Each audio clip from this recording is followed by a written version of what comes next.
ଏ, ଆଜି ଆମେ ବୁଝିବା ଆମ ଦଶମ ଶ୍ରେଣୀର ଏକ ସୁନ୍ଦର ବିଷୟ ଅଛି ଚିଲିକାର ସାୟନ୍ତନ ଦୃଶ୍ୟ ଯାହାକୁ ଲେଖିଛନ୍ତି ଆମର କବିବରତା ଉପାଧି ପାଇଥିବା କବିବର ରାଧାନାଥ ରାୟ।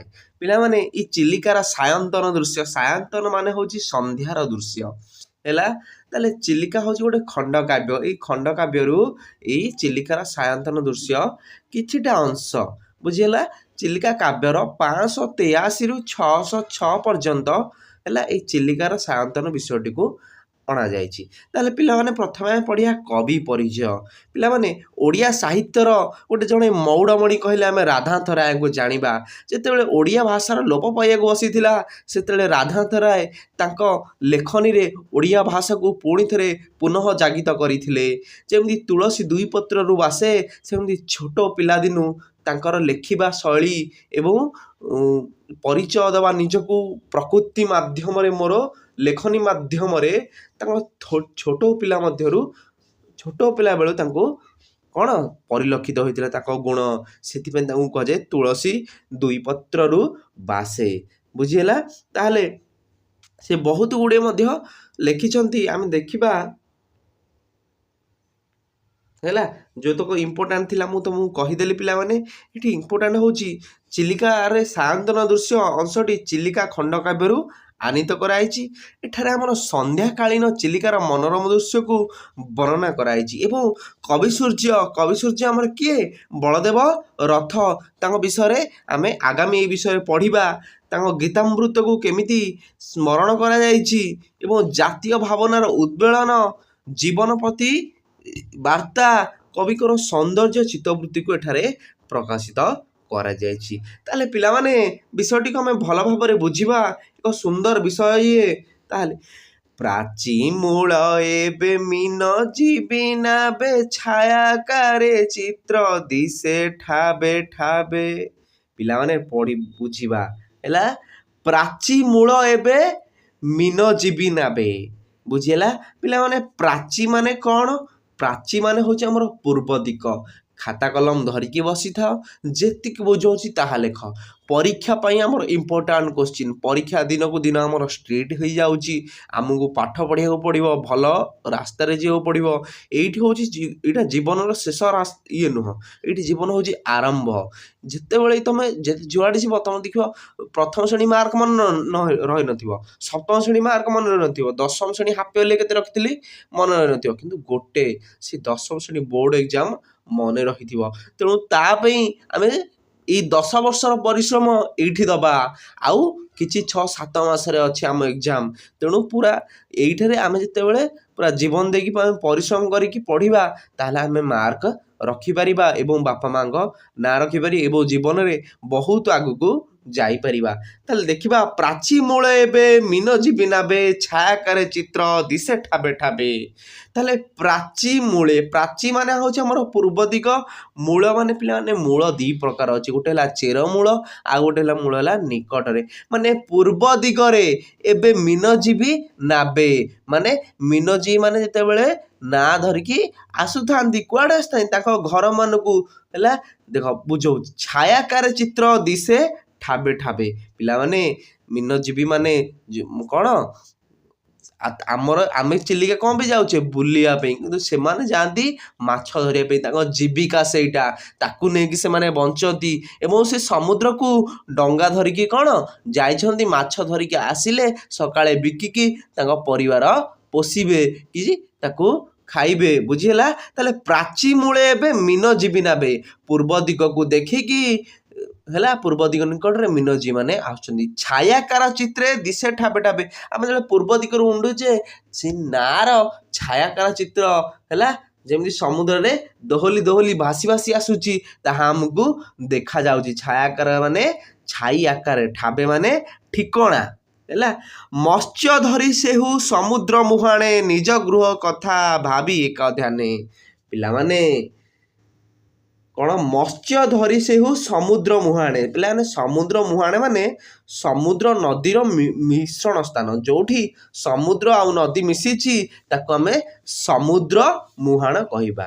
ମତ୍ସ୍ୟ ଧରି ସେହୁ ସମୁଦ୍ର ମୁହାଣେ ହେଲା ସମୁଦ୍ର ଆଉ ନଦୀରେ ଯୋଉଠି ମିଶିଥାଏ ସେଠି ମାଛ ଧରି ସେ କ'ଣ ନିଜ ଗୃହ କଥା ଭାବି ଏକ ଧ୍ୟାନେ, ମନରେ ଆଉ କିଛି ଭାବନା ନାହିଁ, ମୋ ଗାଁ ଘରକୁ ଫେରିଛି, ମୋ ଗୃହ, ମୋ ପିଲା ଛୁଆ, ମୋ ଗୃହ କଥା ଭାବିକି ସେମାନେ ଫେରି ଆସୁଛନ୍ତି। ସେଇଥିପାଇଁ କବି ସୁନ୍ଦର ଭାବେ ଲେଖିଲେ, ମତ୍ସ୍ୟ ଧରି ସେହୁ ସମୁଦ୍ର ମୁହାଣେ, ନିଜ ଗୃହ କଥା ଭାବି ଏକ ଧ୍ୟାନେ। ତାପରେ ଝିଅ ପିଲାମାନେ, ଭାଲେରି ଶିଖରେ ସନ୍ଧ୍ୟା ତାରା ଦେଖି, ଆସନ୍ତି ପଟିକା ମହାଲେସେ ଟେକି। ପିଲାମାନେ ଭାଲେରି ମାନେ କ'ଣ? ଭାଲେରି ହେଉଛି ଗୋଟେ ପାହାଡ଼, ବୁଝିଲା। ଶିଖର ମାନେ ସବୁଠାରୁ ଉଚ୍ଚ।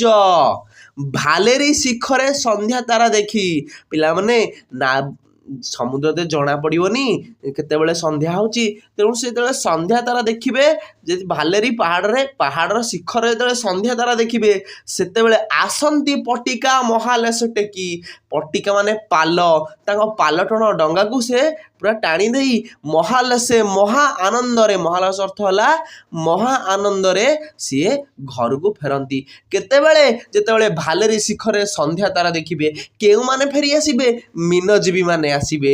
କାହା କଥା ଭାବି ଆସିବେ? ତାଙ୍କ ଗୃହ କଥା ଭାବି ଆସିବେ। ବୁଝିହେଲା? ସର୍ଟ କୋଶ୍ଚିନ୍ ପଇଲେ ଲେଖିପାରିବ, ଲଙ୍ଗ କୋଶ୍ଚିନ୍ ପଇଲେ ଆମେ ବୁଝିଲେ ତାକୁ ସମ୍ପୂର୍ଣ୍ଣ ବିଷୟଟିକୁ ଲେଖିବା, ସରଳାର୍ଥ ପଢ଼ିଲେ ମଧ୍ୟ। ବୁଝିହେଲା? ଭାଲେରି ଶିଖରେ ସନ୍ଧ୍ୟା ତାରା ଦେଖି, ଯେତେବେଳେ ସେ ପାହାଡ଼ର ଶିଖରରେ ସନ୍ଧ୍ୟା ତାରା ଦେଖିବେ, ଆସନ୍ତି ପଟିକା ମହାଲେସ ଟେକି, ପାଲଟଣା ଡଙ୍ଗା ସେ ମହା ଆନନ୍ଦରେ ଟାଣିକି ଆସିବେ। ତାପରେ ନେକ୍ସଟ ପିଲାମାନେ ଯିବା, ତାଙ୍କ କଣ୍ଠୁ କବି ସୂର୍ଯ୍ୟ ଗୀତାମୃତ, ଦୁରୁ ବହି ଆଣେ ଚିଲିକା ମାରୁତ। କେତେ ସୁନ୍ଦର କବି ଏଠି ଲେଖିଲେ, ତାଙ୍କ କଣ୍ଠୁ କବି ସୂର୍ଯ୍ୟ ଗୀତାମୃତ। ପିଲାମାନେ କହିଲି କବି ସୂର୍ଯ୍ୟ ଆମର କିଏ? କବି ସୂର୍ଯ୍ୟ ହେଉଛନ୍ତି ବଳଦେବ ରଥ। ବଳଦେବ ରଥ ସେତେବେଳେ ବହୁତ ଗୁଡ଼ିଏ କ'ଣ, ସେତେବେଳେ ତ ଆମ ଭଳିଆ ଏଇ ଫିଲ୍ମ ଗୀତ ଇଏ ଗୀତ ନଥିଲା, ସେତେବେଳେ ଏଇ ସୁନ୍ଦର ଗୀତ ରଚନା କରାଯାଉଥିଲା। ତାଙ୍କ କଣ୍ଠୁ କବି ସୂର୍ଯ୍ୟ ଗୀତାମୃତ, କାର କଣ୍ଠୁ? ସେଇ ନାବିକର କଣ୍ଠୁ, ସେଇ ନାୟୁରୀର କଣ୍ଠରୁ କବି ସୂର୍ଯ୍ୟ ବଳଦେବ ରଥଙ୍କର ଗୀତାମୃତ, ଗୀତ ଯୁକ୍ତ ଅମୃତ, ସେଇ ଗୀତ ଅମୃତ ଯେମିତି ବାହାରି ଆସୁଥାଏ।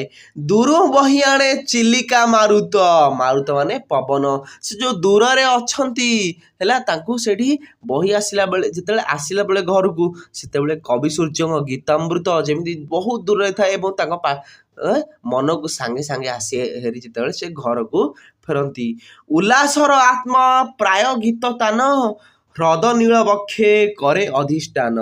ପିଲାମାନେ ଉଲ୍ଲାସର ଆତ୍ମା ପ୍ରାୟ ଗୀତ ତାନ, ଗୀତ ତାନ ମାନେ ଗୀତର ସ୍ୱର, ଗୀତର ଧ୍ୱନି। ହ୍ରଦ ନୀଳ ବକ୍ଷେ କରି ଅଧିଷ୍ଠାନ ମାନେ ଚିଲିକାର ବକ୍ଷରେ ଯେଉଁ ନୀଳ ରଙ୍ଗର ପାଣି ହେଲା, ତାଙ୍କର ହେଇ ଯେତେବେଳେ ମାଛ ଧରିକି ସେ ଫେରୁଥିବେ, ତାଙ୍କ ମନ କେତେ ଉଲ୍ଲାସ ହେଲା, କେତେ ଉତ୍କଣ୍ଠାର ସହିତ ସେ ଗୀତର ସ୍ୱର ଗାଇ ଗାଇ, ଏବଂ ହ୍ରଦରେ ଯେମିତି ଚିଲିକା ହ୍ରଦର ହେଲା ନାଁଟି ଦୋହଲି ଦୋହଲି ତାଙ୍କ ଚିଲିକାର ବକ୍ଷରେ ଅଧିଷ୍ଠାନ ମାନେ ଅବସ୍ଥିତ କରିବା ଯେମିତି ଆସୁଥାଏ। ହସନ୍ତି ଚଉଦିକେ ମଧୁର ହାସିନୀ, ଦିଗଙ୍ଗନା ଜ୍ୟୋତ୍ସ୍ନା ଦୁକୁଳ ବାସିନୀ। ପିଲାମାନେ କେତେ ସୁନ୍ଦର ଲେଖିଲେ, ହସନ୍ତି ଚଉଦିକେ ମଧୁର ହାସିନୀ ହେଲା, ଚାରି ଦିଗରେ କୋଉମାନେ ହସନ୍ତି? ମଧୁର ହାସିନୀ ମାନେ ଦିଗଙ୍ଗନା ଜ୍ୟୋତ୍ସ୍ନା ଦୁକୁଳ ବାସିନୀ। ଦିଗଙ୍ଗନା ମାନେ କିଏ? ଦିଗ ବାହିକା ଦେବୀ, ତାଙ୍କୁ ଯିଏ ଠିକ୍ ସଠିକ୍ ଦିଗରେ ପରିଚାଳନା କରେ, ଏଇ ବାଟ ଗଲେ ମୋ ଘରେ ପହଞ୍ଚିବେ, ସିଏ ହେଲା ଦିଗ ବାହିକା ଦେବୀ, ଦିଗପାଳ। ଜ୍ୟୋତ୍ସ୍ନା ମାନେ କ'ଣ? ଚନ୍ଦ୍ରର କିରଣ। ଦୁକୁଳ ମାନେ କ'ଣ? ଏଠି ଦୁକୁଳ ଅର୍ଥ ପାଟ ଲୁଗା, ବାସିନୀ ମାନେ ପିନ୍ଧିଥିବେ। ତାହେଲେ କ'ଣ ଏଠି ଯେତେବେଳେ ଦେବୀ, ଦିଗପାଳ ଦେବୀ ହେଲା ପାଟ ଲୁଗା ମାନେ ପାଟ ଲୁଗା ପିନ୍ଧିଥିବା ଦିଗଙ୍ଗନା ମାନେ ହସ୍ୟ ପରିଧାନ କରନ୍ତି। ବୁଝିଲା? ଚଉଦିଗରେ ଯେମିତି ହସ୍ୟ ପରିଧାନ କରନ୍ତି, ସେତେବେଳେ କ'ଣ ତାଙ୍କ ଘରକୁ ଫେରି ଆସୁଥାନ୍ତି। ଭାବାନ୍ତର ପୁଣି କ୍ଷଣକରେ ଜାତ, ଗଲାଣି ତ ଗଲା କଥାରେ ସଂଗାତ ହେଲା। ଭାବାନ୍ତର ପୁଣି କ୍ଷଣକରେ ଜାତ, ସେଇ ସାଙ୍ଗେ ସାଙ୍ଗେ ତାଙ୍କ ମନରେ ବିଭିନ୍ନ ପ୍ରକାର ଭାବନା ଜାତ ହୁଏ, ଜନ୍ମ ହୁଏ। କବି ସୂର୍ଯ୍ୟଙ୍କ କଥା ଏଠି କବି ବି ବଖାଣିଛନ୍ତି। ଗଲାଣି ତ ଗଲା କଥାରେ ସଙ୍ଗୀତ। ପିଲାମାନେ ଏହି ଗୀତଟି ପରୀକ୍ଷାରେ ବହୁତ ଥର ଆସିଛି। ଏହି ଗୀତଟି କେଉଁଥିରୁ ଆସିଛି? ଇଏ ଆସିଛି କିଶୋର ଚନ୍ଦ୍ରାନନ ଚମ୍ପୁ, ଯାହାକି କବି ସୂର୍ଯ୍ୟଙ୍କ ଗୀତାମୃତ। ଏଠି କବି ରାଧାନାଥ ରାୟ, କବିବର ଆମର ରାଧାନାଥ ରାୟ ତାଙ୍କୁ କବି ସୂର୍ଯ୍ୟଙ୍କର ବାଣୀକୁ ବଖାଣିଛନ୍ତି। ହେଲା, ଗଲାଣି ତ ଗଲା କଥାରେ ସଙ୍ଗାତ। ପିଲାମାନେ ନେକ୍ସଟ କ୍ଲାସରେ ଆଉ ବାକି ତମ ପାର୍ଟ ଦେଖିବା। ଭିଡ଼ିଓକୁ ଭଲ ଲାଗିଲେ ସେୟାର କରିବ ଏବଂ ଲାଇକ୍ କରିବ ଏବଂ ସବସ୍କ୍ରାଇବ୍ ମଧ୍ୟ କରିଦେବ। ଧନ୍ୟବାଦ ପିଲାମାନେ।